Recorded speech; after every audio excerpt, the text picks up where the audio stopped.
Sheriff Daniels, thank you for being here. Thank you for your leadership, your public service.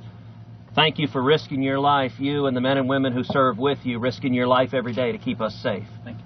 And we are so grateful for the law enforcement, especially the law enforcement all along our southern border, that face the day-to-day threat of drug cartels coming across, of transnational criminal organizations that are terrorizing communities.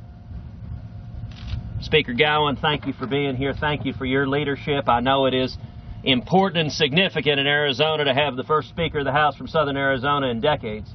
And thank you for giving a strong voice to the men and women here in the state legislature. And Governor Perry, thank you so much for your friendship, for your incredible leadership, for your service. Thank you for, as a border governor, dealing with these problems every day for 14 years as governor of Texas. And when the federal government failed to step in and do its job, thank you for your leadership in the state of Texas, deploying resources and manpower on the border to help address this problem. You know, today we just finished having lunch and I had the opportunity to visit with ranchers from down here in southern Arizona, and I'll tell you, the bulk of the lunch I spoke very little.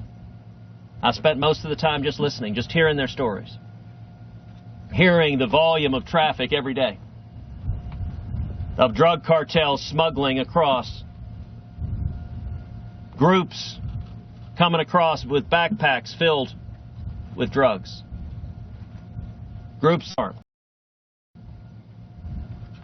I heard one rancher who told a story of the cartels, at least one of the smugglers apparently monitoring her, finding where she keeps the key. And then this drug smuggler would, with some regularity, come into her home, use her key, unlock the front door, take a shower, make a meal, wash the dishes, go to bed, sleep, get up and leave and lock the door behind him. I want you to think, for folks in other parts of the country, how you would feel having a drug smuggler monitoring you and entering and leaving your home with impunity. Every rancher here described break-ins they face as just a routine matter of living near the border. You know, President Obama tells us the border's secure. Well, I invite him to move the White House down to the southern border. Let's see how secure it is.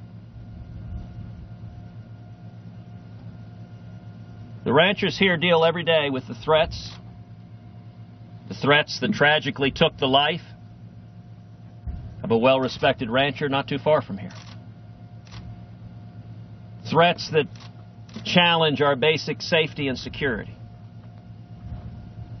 I also heard from ranchers the experience of encountering the bodies of dead people, left abandoned by coyotes, who, it's worth underscoring that the people smuggling illegal aliens into America, they are not good-hearted social workers with beards and Birkenstocks.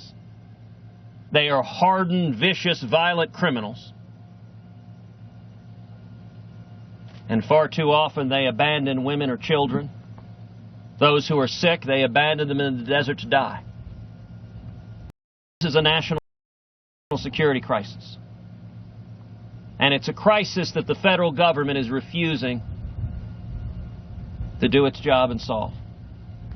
And I'll tell you one individual who's here with me today who has experienced firsthand the consequences of that is Steve Ronnebeck.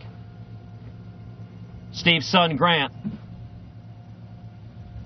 was murdered here in Arizona. Grant was 19 years old, had a promising future in front of him, was working in a convenience store when an illegal alien came in, put a handful of change on the counter and demanded some cigarettes. And Grant began counting out the change when this illegal alien pulled out a gun and put it in his face. Grant quickly grabbed the cigarettes and just gave it to him.